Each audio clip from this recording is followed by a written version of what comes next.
Повитувани гледачи, добар ден. Јас сум Сања Димитровска, ова е Добриот доктор. Денеска ќе зборуваме за исхраната и пациентите кои што се на онколошка терапија. Колку исхраната е важна за оние кои што одат на хемо или на радиотерапија? Дали има намирници кои што се забранети? Колку може да се земаат витамини и суплементи? Мои денешни гости со кои ќе разговараме на оваа тема е професор доктор Игор Стојковски, директор на клиниката за онкологија, и доцент доктор Ленче Костадинова, радиотерапевт онколог, исто така од клиниката за онкологија. Добре дојдовте и на двајцата. Добре ве најдовме. Еве, директоре, да започнеме со вас. Зошто исхраната е важна за пациентите кои што се на онколошка терапија?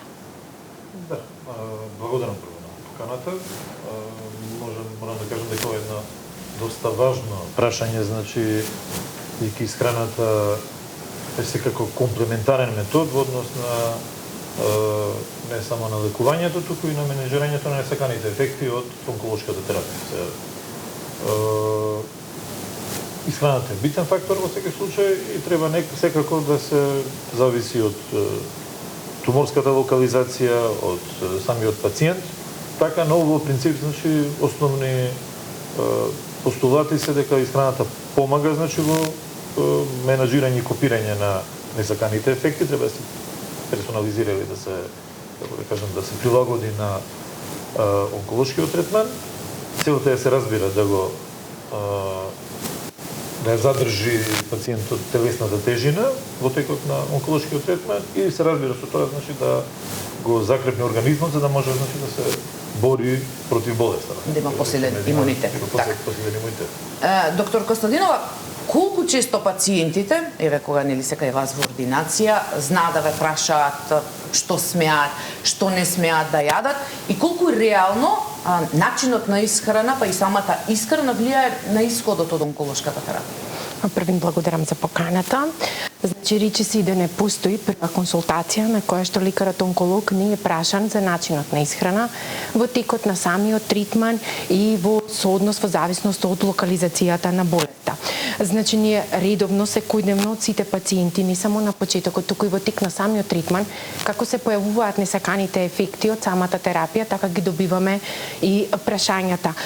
Значи, меѓусебната дискусија помеѓу лекарот и пациентот и персонализираното водење на нутритивниот статус на пациентот од големо значење за пациентот да може навреме да ја започне хемотерапијата или радиотерапијата, значи да може да го изоди целиот пат, затоа што постојат тука одредени катаболни кризи, односно кризи во кои што на пациентот му е потребна нутритивна поддршка и секако влијае од исходот, затоа што правилно завршениот и до крај третман влијае на исходот од времето на преживување и конечниот исход на болеста. Значи, неопходно е следењето во текот и на самата терапија.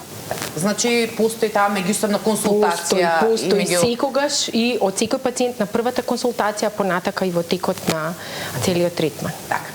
Јас да ги повикам и нашите гледачи дека може да се јават во живо и да постават прашање до нашите денешни гости. Доктор Стојковски, дали постојат намирници кои што се забранети, кои што не смеат да се јадат за време на хемо или на радиотерапија?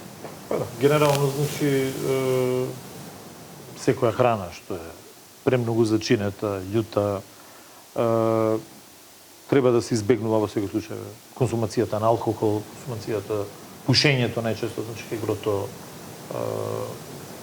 канцери делува негативно, значи дури во грото пациенти што се делува негативно дури во тек на третманот. Така да генерално зависи пак од локализацијата, од природата на третманот, ама во принцип секогаш што советот кога се спројува, да речеме, радиотерапија во регијата на главата и вратот, секако треба да внимаваат на зачинета храна, љута храна, значи односно треба да избегнуваат, да јадат, препорачуваме пациентите да јадат пасирани или, да речеме, блендирани, што би рекле, оброци да имаат, така да и битно е оброкот секогаш, да речеме, кога се третираат посебно во регијата на главата и вратот, да биде висококалориска, значи содржина да има. Затоа постојат покрај регуларната храна, постојат и некои додатоци на исхрана, што е како онколози многу често им Да, претпоставам дека препорачуваат. често им се и прашања и до вас еве на вашиот оддел кај што сте нели кога ја земаат таа хемотерапија па и кога на радиотерапија имаат одредени контраиндикации од нели повраќања, па да немаат апетит. Па најверојатно денеска со современата антиеметска терапија тоа тие се многу по ретки, но самите антиеметици понекогаш може да направат или некоја терапија може да направи обстипација, да речеме. Во принцип, па тогаш се препорачува некоја храна што ќе овозможи, значи треба хигиенскиот режим да биде поврзан со исходот евентуално потенцијален од несаканото дејство. Така да генерално да, кога се зема да пример кортикостероидна терапија, тој во првите неколку месеци што е неизоставен дел, значи од третманите најчесто онколошки, тогаш може да имаме дури покачување на телесната тежина заради нели подобрување на апетитот негде по литературата долго примање на кортикостероиди, ефектот на покачување на телесна тежина може да трае негде првите 3 недели од кога се примаат. Потоа веќе тоа се стабилизира, така да тоа е најчесто пациентите што се зрачат во регијата на главата и вратот имаат потреба од кортикостероидна терапија, таа кортикостероидна терапија може во некој период дури да овозможи зголемување на телесна тежина, секако има несакани ефекти таа терапија, затоа треба тогаш да избегнуваат, да речеме, повеќе јаглени хидрати, бидејќи може индиректно да дојде до покачување на глукозата. Доктор Кастадинов, оно што исто така гледам често прашање што го дискутираат нели онколошките пациенти на сите оние групи што ги имаат на социјалните мрежи, кои ќе започнат со тие нели онколошки терапии, дали со хемо или со радиотерапија или со биолошка терапија, како да го подобраме имунитетот, кои витамини да ги земате вие, колку минерали се потребни, па сега дали витамините и минералите кои што се земаат за време на онколошка терапија се оправдани и кои суплементи може да бидат контраиндицирани кога се зема нели онколошка терапија? Значи секогаш пациентот треба да му каже на онкологот кои суплементи ги зема додатно, затоа што одредени лекови може да интерферираат со хемотерапевскиот третман или радиотерапевскиот третман. Всушност, ако се земаат, например, витамини кои што се влијаат во оксидативниот процес, како што се А, С и Е, и одредени суплементи, значи, и антиоксидативни средства, сето тоа може да влијае да и самата канцерска клетка стане резистентна на хемотерапевскиот и радиотерапевскиот третман. Значи, не само здравата клетка да ја подобриме, туку и канцерската клетка да ни стане резистентна на терапијата. Затоа пациентите секогаш треба да кажат кои суплементи пропратно ги користат. При тоа не треба да се земаат на своја рака ни препишани се додека не биде документиран дефицитот на одредениот суплемент. Например, имаме терапии кои што знаеме дека го трошат калциумот од коските, тогаш да ќе препишеме калциум како суплемент, ние како лекари. Имаме значи во одредени ситуации потреба од витамин Д со одредени терапии, тогаш ќе препишеме. Значи никогаш пациентите не треба на своја рака без консултација на онкологот во комбинација со типот на карцином и со типот на терапијата што ја прима да земаат на своја рака суплементи или непроверени, значи останати. Не дека се забранети, веќе што да им кажеме, меѓутоа во секој случај треба да се консултира со онколог. Да се внимава да немаат интеракција од една страна, од друга страна по некои светски статистики дури 78% од пациентите со канцер на своја рака земаат мултивитамински препарати без консултација со онколог. Се уште значи не постојат некои стандардизирани нели протоколи кои што велат да треба да се зема мултивитаминска терапија, суплементи, микроелементи кои што би влијаеле на заштита, превенција од канцер или подобар третман. Се она што е документирано како недостаток, значи може да се припише од страна на онкологот и пациентот да го зема. Дополнително има некоја онколошка терапија, да речеме, што делува интеракција прави со, да речеме, цитрусно овошје. Точно. Постојат и тие генерално со сурафенибот, да. Кога ќе почитате упатството за или го зголемува, значи или ја зголема концентрацијата на лекот во крвта или ја намалува концентрацијата на лекот во крвта, па него добивате посаканиот ефект. Е неопходна консултација со онколог кога се зема така. Пред да продолжиме, веќе имаме гледачи на линија, повелете во програма сте? Ало? Да, повелете, ве слушаме. Да прашам нешто, доктор Хова. Повелете. Од навреме ме фаќа криза. Добро? И не нешто е, дали од шеќер, дали ја нешто проверивте баба ми дека беше 10,1 шеќерот. Само тоа го имате проблем, вие сте онколошки пациент или не? Не сум онколошки пациент. Така. Најдеш на 27 ми се качи најдеш притисакот и најдеш и шеќерот ми се качи. Така. Да, ова не е нели секако денешната тема, меѓутоа претпоставам дека треба да се обрати на ендокринологија. Пациентот да се обрати на интернистички преглед најпрви, за да се утврди каде понатаму, нели, на која субспецијалност треба да биде. Така. Имаме гледач, повелете во програма сте. Повелете, ве слушаме. Добар ден. Добар ден, повелете. Се извинувам да прашам. Повелете. Добар ден. Во програма сте, повелете.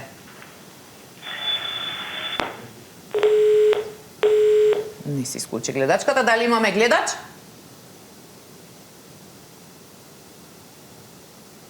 Да, кога ќе имаме гледачки ни кажат.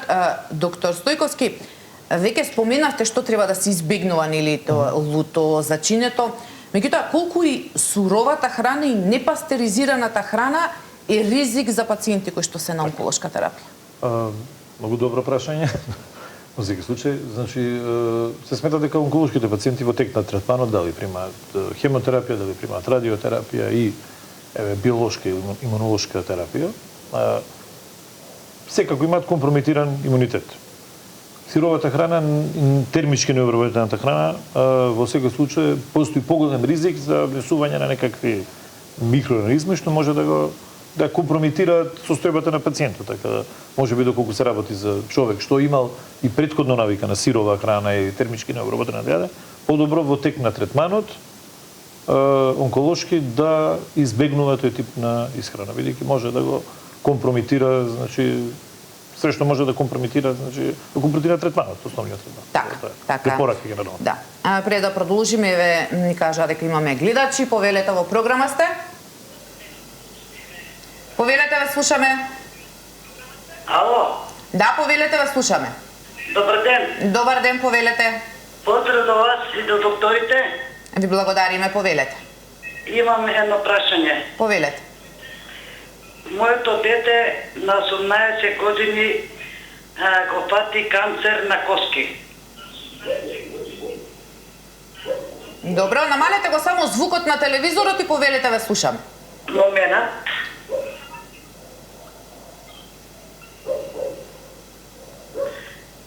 И два месеца идеше на хемотерапија тука, у Македонија. Добро. Он место да се оправа, он се здува како, да речем, како балон. Добро. Како балон се здува. Него го пати канцерот прво од забите, па надоле. Добро. И ние видовме дека не бива тука да се лечи, заминавме за Турска. Добро. Отидов да ги барам, да го барам историјата, што ја имаше тие 2 месеца што се лечише тука, историјата ја нема никаде. Како може на еден пациент да нема историја? Тоа не ми е јасно. Кога се случило тоа? Па кога да ти кажем, дали беше 2019, така нешто. Така. Тоа ви е вас... Да нема историјата. Значи тоа ви е вас проблемот. Знаеме за случувањата исто така што се случија, се дали се поврзани со сето она што е... Не би можел конкретно да кажам. Да. Во секој случај може треба да се обрата да проверат. Да се обрати, да се провери. Така. Имаме гледач, повелете во програма сте. Повелете, ве слушаме. Ало? Да, повелете во програма сте, ве слушаме. Значи, јас сум онколошки пациент. Добро. Во јуни минатата година се оперирав малиген инвазивен канцер на градата. Извадена ми е целата града. Ги примив сите хемотерапии. Сега веќе чекам на ред за радиотерапија, за зрачење. Добро. Меѓутоа, во меѓувреме ми се појави отоци големи на нозете. Ненормално ме болат, значи не можам да спијам дење ноќе. Јаки жестини чувствувам, јаки пецкања и нон-стоп ги ладам, што доведува до настинки, нели? Па би сакала, мислам дека е периферна Коронарна, периферна коронарна. Периферни патат нервите, нели? Периферните нерви. Меѓутоа, чарес за сето ова никој не ми кажа од докторите. Така. Ви благодарам. Така, јас ви благодарам многу за јавањето. Еве, колку и тоа очекувано, доколку и друга болест да се појави после хемотерапија. Значи вака можеби не знаеме кој тип нели пациентката на цитостатска терапија го примала. Одредена цитостатска терапија предизвикува и периферна невропатија која што може да трае и подолго 6 месеци после примањето на самиот третман, кој што може да се купира со повисока доза на Б-витамини. Исто така може да се обрати до невролог, каде што може да и биде ординирана за периферната невропатија, значи како последица на оштетување на периферните нерви. Меѓутоа, од самата хемотерапија, меѓутоа, жестините може да бидат поврзани исто така и со одреден тип на терапија, доколку ја прима пациентката, особено кај хормон зависниот карцином на дојка, па доколку е ставена на антихормонска терапија, која што нели прави вакви несакани ефекти, исто тие жестини може пациентката да ги чувствува и како несакан ефекти од таа терапија. Значи самата онколошка терапија исто така може да даде одредени. Многу често. Многу често. Така. Имаме гледач, повелете во програма сте. Ало, добар ден. Добар ден, повелете. Поздрав до докторите и до водителката. Ви благодариме, повелете. Јас сум оперирана од канцер на желудник. Значи пред 10 месеци, а предходно ми е извадена и жолчката. Еве, после 10 месеци имам проблем со храната. Затоа што во меѓувреме ми се јави киселина и од таа киселина само неколку одредени продукти, ништо друго не можам да земам. Имам многу намалена тежина и за овие 10 месеци воопшто немам големена тежина. Затоа што сум кога се оперирав ми рекоа дека можам све да јадам, меѓутоа не е така. И со ова киселинава како се појави, јас сум многу ограничена од тоа што читам од интернет, само неколку продукти, земам ништо повеќе. Протеини, нешто комбиниран со протеини, со јаглено-хидрати, пошто сум и диабетичар. Така. Па што би можела јас вака да земам? Да, за да се подобри. Храна повеќе, нешто да се појаче. Еве кога имаме, да, јас ви благодарам многу за јавањето. Освен што е онколошки пациент, спомена дека е и со диабет, што исто така има ограничување во делот исхраната, што во вакви случаи. Иако спомена дека на интернет читала, меѓутоа колку и самиот онколог треба да укаже и да каже што може да се јаде.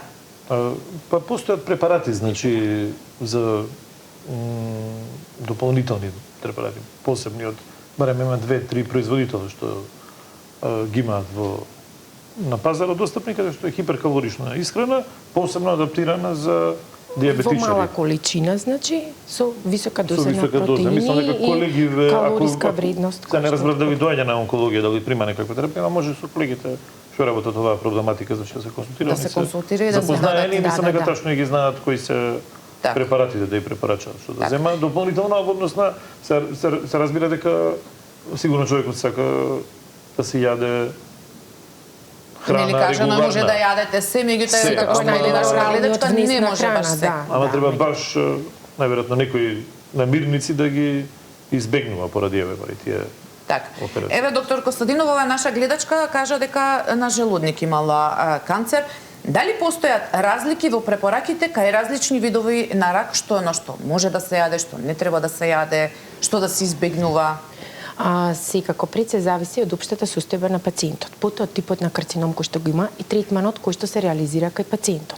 Например, доколку пациентот има карцином во регијата на главата и вратот, езофагусот, значи или например на бешиката или на цервикс на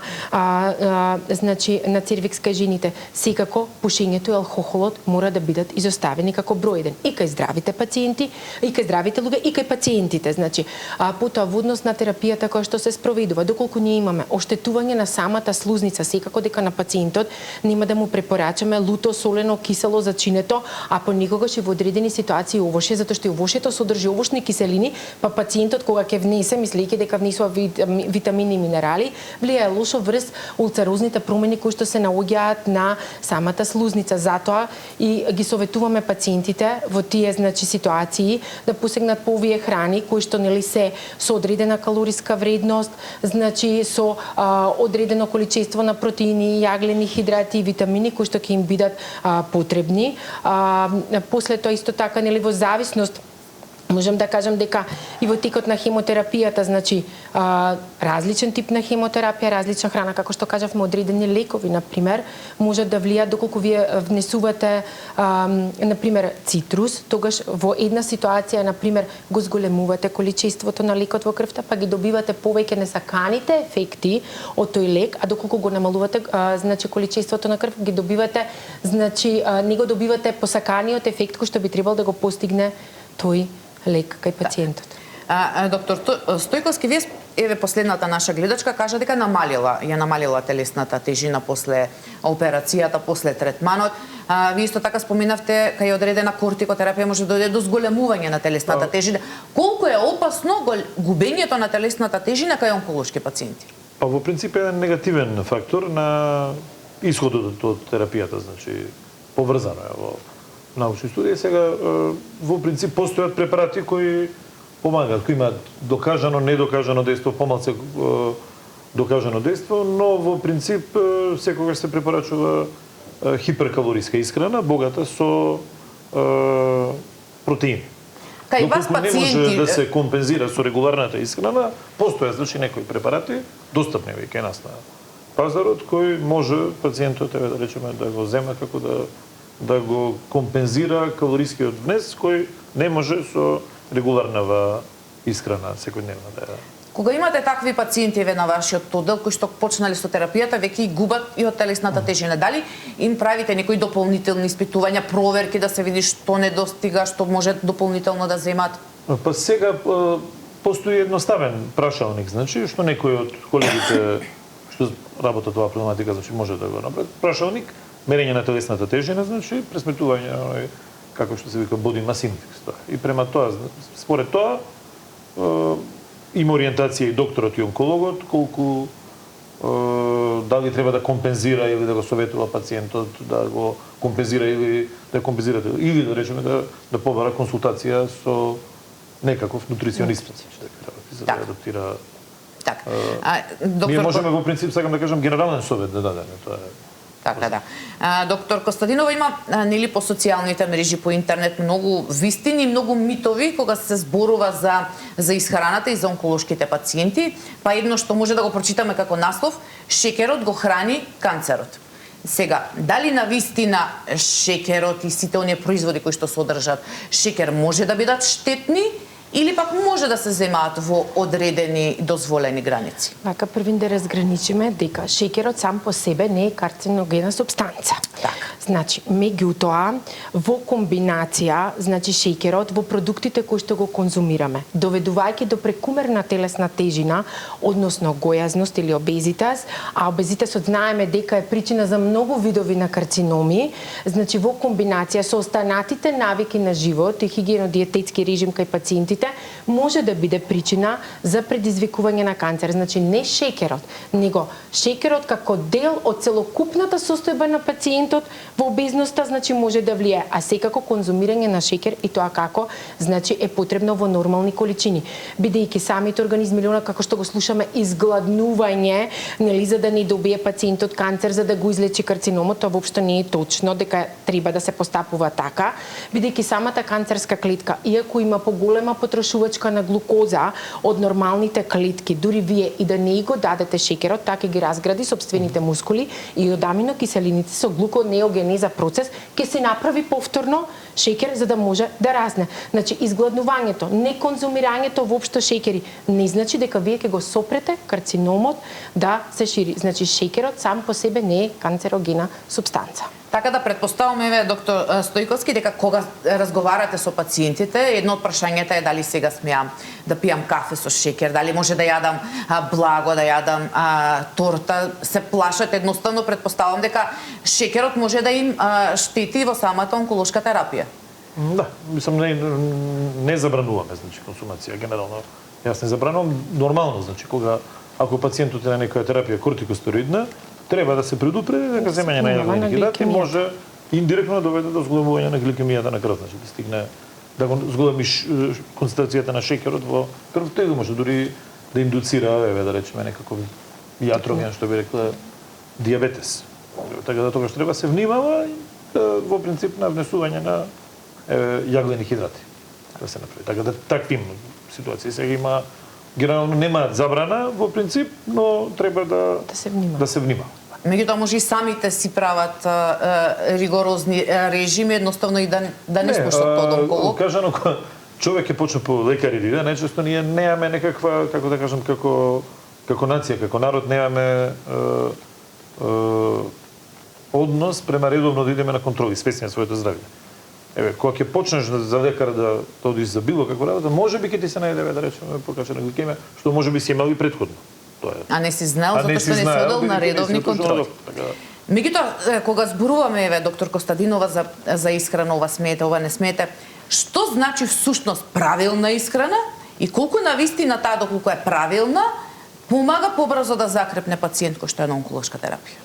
Значи вака, правилна исхрана всушност значи правилен диететски режим. Значи не збориме за диети кога ќе кажеме, туку збориме дека треба пациентот да има нормален калориски внес во соодейство со болеста која што има. Значи ако има дијабет, како дека вие нема да му препишете на пациентот да конзумира поголемо количество на шеќери или масти. Потоа значи во текот на самиот третман пациентот треба правилно да се храни, значи се внимава да не се намали телесната тежина, затоа што доколку се намали пред почетокот на терапијата, тоа ќе влијае на започнувањето на терапијата, ќе доведе до одложување на терапии, сето тоа ќе доведе до полошо преживување на пациентот и неуспех на самата терапија. Затоа е важно и во текот на самиот третман, значи пациентот да конзумира значи здрави намирници, односно најпреферирана велат дека е во светот и медитеранската исхрана, каде што имаме свежо овошје и зеленчук, каде што имаме растителни протеински влакна, маслиново масло. Да, маслиново масло, одбегнување на црвеното месо, односно конзумирање во помали количини, нели, кои што не би надминувале повеќе од 100 грама неделно, затоа што веќе натака се поврзуваат и со настанок на колоректален карцином, додека се во повисоко количество, значи доколку се употребува црвеното месо. Што значи дека пациентите освен ова треба да имаат и физичка активност, затоа што е докажано дека кај пациентите со карцином на дојка, доколку практикуваат физичка активност, е намален ризикот значи од рецидив и е продолжено вкупното преживување дури за 40%, ако во своите дневни активности во една недела внесат од 120 до 180 минути редовна физичка активност. Откажување на пушење, мораме да кажеме. Да, тоа сакав да ја прашам, кои се тие навики што си ги имаат, а мора да се откажат од нив? Данска студија, значи референтен центар од Архус, за глава и врат, на голема серија на пациенти, негде мислам дека 30-40 илјади пациенти што ги третирале со години, каде што откажувањето од пушење во тек на третман, исходот од терапијата, значи преживувањето го зголемува за 10 пати, дури многу повеќе отколку, еве да речеме, една биолошка терапија, хемотерапија, што така да се навики кои што мора да се откажат, значи има некои навики кои што навистина пречат. Што резултатот е значително подобар. Имаме гледач, повелете во програма сте? Ало, добар ден. Добар ден, повелете. Поздрав до докторите и вас. Ви благодариме, повелете. Значи така се работи за мојата керка. Пред 6 години имаше карцином на градата, ја правихме операција, ја извадихме. После една година ја извадихме и другата града. Немаше карцином, ама по наша желба беше оперисана. Одеше стално на контрола секој 6 месеци. После 6 години направи рецидив од градата на јајнико, на плуќата и на костите. Се лечевме, значи, со јака хемотерапија, па ја прекративме затоа што доби срцев удар. Ставивме 2 стенда. Сега одаме со неку терапија на ибранце. Сега не знам јас каква е, не мислам дека е многу добра, затоа што метастазите на јајникот и на плуќата се повлечени. Сега примаме зумета за костите и овие инекциите за, како да кажам. Добро, што ви е дилемата? Дилемата ми беше, она јаде се. Некој пат не ме слуша. Ако не јаде, сега го слушах пред това прашањето. Она јаде многу шекер. Ако не јаде, значи главата ја боли. Почнува да и се лоши. Кога јаде шекер е добро. Значи благи намерници. Како овошје, зеленчук, значи нашето овошје и зеленчук мириса на пестициди. И така да ние питаме таму, ваму нашиот доктор Шерводе, она јаде се. Сега сакам едно прашање, најмногу што ме забринува, кога ќе дојде вечерта, она многу касна. Од што може тоа да се случи? Дента го нема, тоа вечерта се појавува. Навечер, така? Само навечер, навечер, така.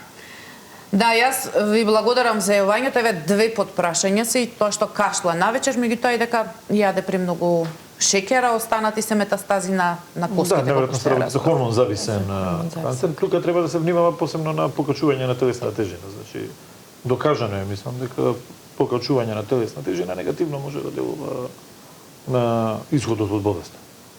Тука, посебно кај канцерот на дојка, заради еве X причини, така, некој хигиено-диететски режим, кој се разбира ќе го намали внесот на продукти што би го зголемиле телесна тежина. А кашлањето навечер, колку тоа може да биде поврзано со самото? Да биде поврзано со самата болест, или како што кажа.